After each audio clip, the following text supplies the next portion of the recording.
Halo, selamat datang di kelas Mekanika Tanah. Jadi hari ini kita akan belajar tentang penyelidikan tanah lapangan dan penyelidikan tanah di laboratorium. Langsung saja, yuk! Iya, jadi tujuan pembelajaran pada hari ini adalah nanti setelah mengikuti materi ini, kalian mampu menganalisis penyelidikan tanah. Jadi kalian bisa menentukan mau menggunakan penyelidikan tanah yang mana nih, karena ternyata penyelidikan tanah itu ada bermacam-macam.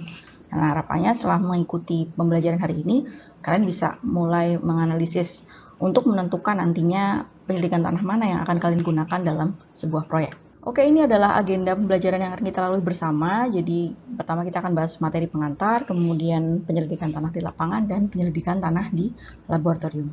Jadi kalau bicara penyelidikan tanah itu ada banyak sekali macamnya ya, dari mulai kadar air, porositas, berat jenis, analisis butiran, berat volume, batas Atterberg, basis sasana, kohesi, dan masih banyak lagi. Tapi jangan pusing dengan melihat banyaknya pengujian tanah yang ternyata harus kalian lakukan, karena nanti tidak seluruhnya pengujian ini akan dilakukan. Justru kita akan memilih pengujian mana yang cocok dilakukan atau perlu dilakukan dalam sebuah proyek. Oke, jadi kalau kita bicara tahapan sebuah proyek, maka itu akan diawali oleh tahap prakonstruksi, kemudian lanjutkan tahap konstruksi dan pasca konstruksi.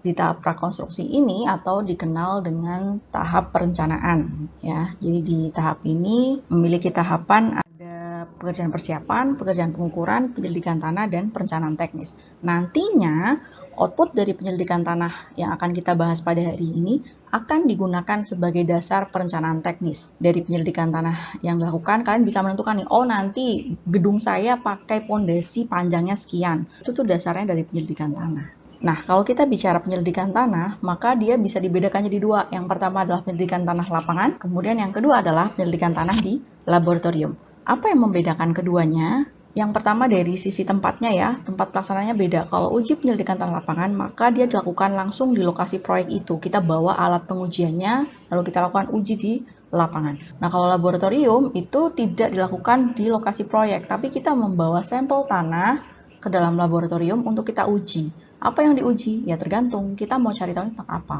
Jadi ini contohnya penyelidikan tanah di lapangan, kita bawa alatnya ke lokasi proyek, ini contohnya uji bor ya, jadi kita bawa alat bornya ke lokasi proyek, kemudian kita lakukan. Nah ini salah satu hasil uji bor, ini adalah sampel tanah yang didapatkan dari uji bor, kemudian dari sini kita bisa dapatkan hasil analisisnya dalam bentuk bor log. Ini adalah salah satu contoh uji penyelidikan tanah di lapangan. Kemudian kalau laboratorium, tadi sudah disinggung bahwa kita tidak melakukan uji itu di lapangan, tapi kita membawa sampel tanah dari lokasi proyek ke laboratorium untuk diuji. Sehingga kurang lebih proses pelaksanaannya adalah sebagai berikut. Jadi dari penyelidikan tanah lapangan, kita dapat sampel tanah ya. Misalkan tadi uji bor, kita dapat disturbed soil sampling. Nah, si sampel tanah itu kita bawa ke laboratorium untuk dilakukan penyelidikan tanah. Apa yang diuji, Bu? Macam-macam. Tergantung kalian mau cari tahu apa. Apakah kadar lumpurnya, kadar airnya, berat jenis tanah, dan lain-lain. Jadi disesuaikan dengan kebutuhan kalian terkait nanti perencanaan teknisnya. Nah, ini ada diagram di sini kalian bisa lihat. Jadi kalau penyelidikan tanah soil test, itu tadi ada lapangan dan laboratorium. Jadi jika pada penyelidikan tanah lapangan itu kan kita membawa alat untuk langsung dilakukan uji di lapangan atau di lokasi proyek. Nah, sementara kalau laboratorium itu kita membawa sampel tanah dari lokasi proyek ke laboratorium. Ternyata sampel tanah itu ada dua, undisturbed dan disturbed. Bedanya apa? Kalau disturbed itu sampel tanah terganggu. Contohnya tadi hasil pengeboran ya. Jadi ada hasil boring, kita ambil tanahnya, masukin plastik, bawa ke lab, sudah.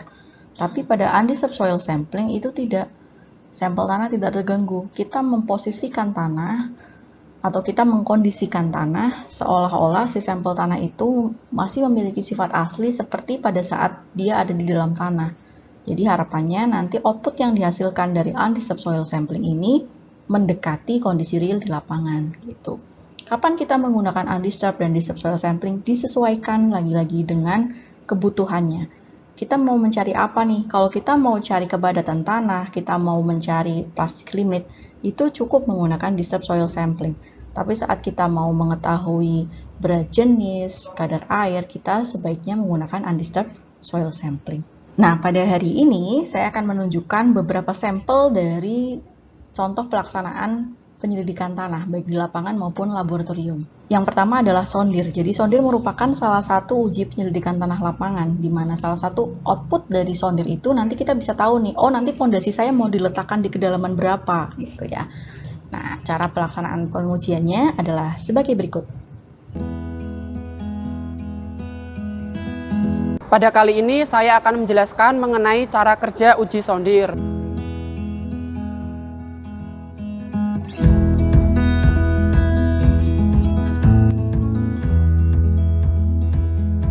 Untuk alatnya yang pertama ada sondir, yang kedua manometer, yang ketiga pipa sondir sepanjang 1 meter, dan yang keempat ada konus.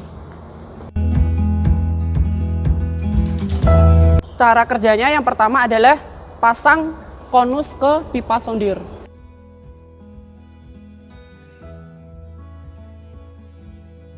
Selanjutnya masukkan stik besi ke dalam pipa sondir.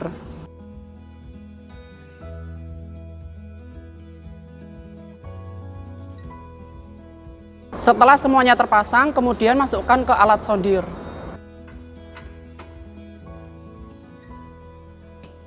Selanjutnya putar berlawanan jarum jam.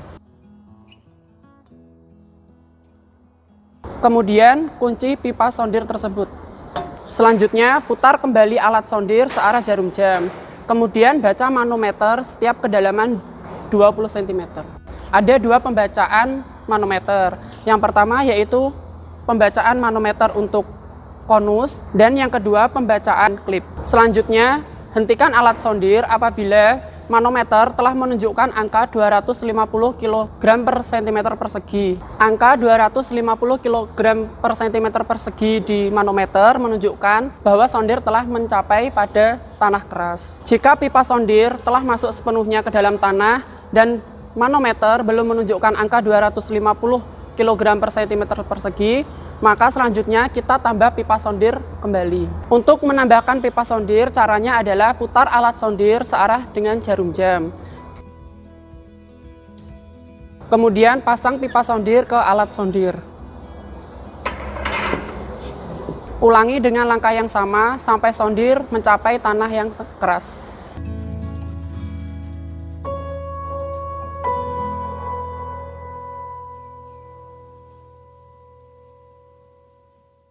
Oke, kemudian untuk penyelidikan tanah di laboratorium, untuk undisturb soil sampling, kita akan melihat bagaimana contoh pengujian untuk mencari berat jenis dari tanah tersebut. Langkah pengujian untuk berat jenis adalah sebagai berikut.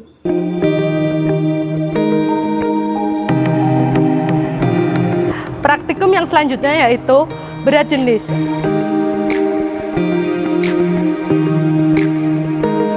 Alat dan bahan yang pertama adalah timbangan, kedua aquades, ketiga piknometer, keempat tanah, kelima alat penumbuk, dan yang keenam termometer. Langkah yang pertama yaitu timbang piknometer pada timbangan. Selanjutnya isi piknometer dengan aquades, tutup piknometer. Selanjutnya ditimbang. Selanjutnya yaitu ukur suhu aquades dalam piknometer.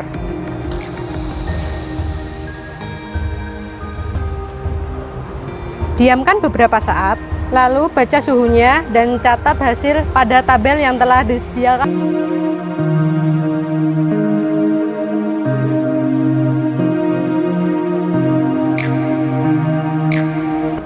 Selanjutnya, masukkan tanah pada piknometer.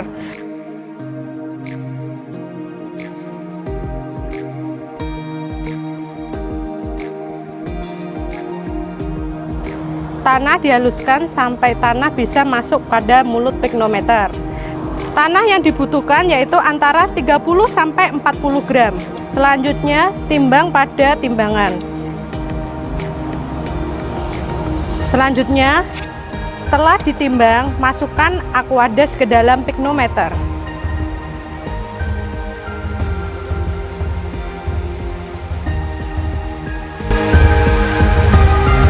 Selanjutnya, kocok.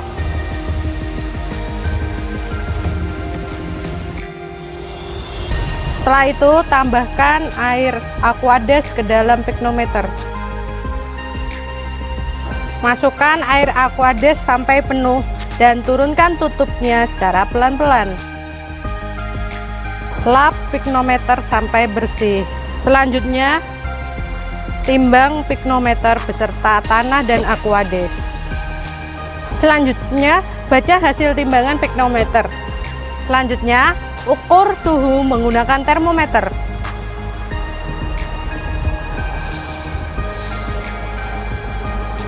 Tunggu beberapa saat. Selanjutnya adalah catat suhu pada tabel yang telah disediakan. Iya, kemudian untuk disturb soil sampling, ya di sini kita mau menguji kepadatan tanah. Jadi uji kepadatan tanah itu dapat dilakukan dengan dua metode, ada Proctor dan Sencon. Nanti dari hasil uji kepadatan tanah kita bisa mengetahui berapa persentase kepadatan tanah dari suatu lokasi proyek tersebut. Cara pelaksanaannya adalah sebagai berikut.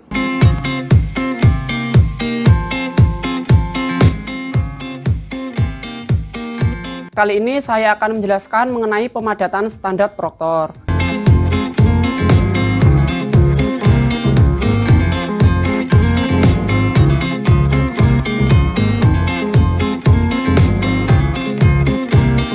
Untuk alat dan bahannya, yang pertama ada cetakan atau mold Proctor, yang kedua ada penumbuk, yang ketiga ada saringan nomor 4, yang kelima ada gelas ukur, yang keenam ada loyang, dan yang ketujuh ada contoh tanah. Untuk langkah percobaannya adalah yang pertama, kita saring nomor 4 tanah tersebut.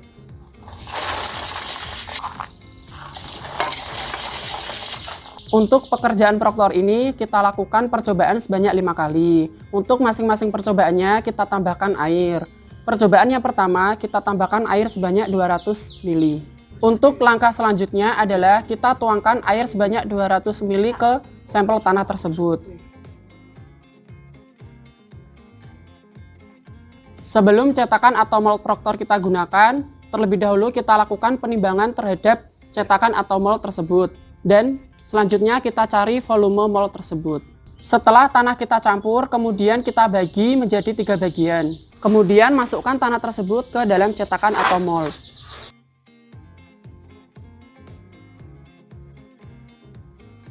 Selanjutnya, kita masukkan tanah bagian kedua ke dalam cetakan atau mold. Setelah itu, kita lakukan penumbukan kembali pada lapisan kedua sebanyak 25 kali. Selanjutnya, lakukan penumbukan sebanyak 25 kali kembali pada bagian tanah yang ketiga. Setelah semuanya selesai ditumbuk, kemudian kita lakukan penimbangan terhadap tanah dan cetakan atau mold tersebut. Selanjutnya, kita lakukan dengan langkah yang sama sebanyak 5 kali percobaan. Oke, setelah menyimak ketiga contoh percobaan yang sudah kalian saksikan, ya, jadi dari sekian banyak uji penyelidikan yang dapat kalian lakukan, nantinya output dari penyelidikan tanah ini, baik lapangan maupun laboratorium, dapat dijadikan salah satu dasar dalam kalian menyusun gambar detail dan spesifikasi teknis.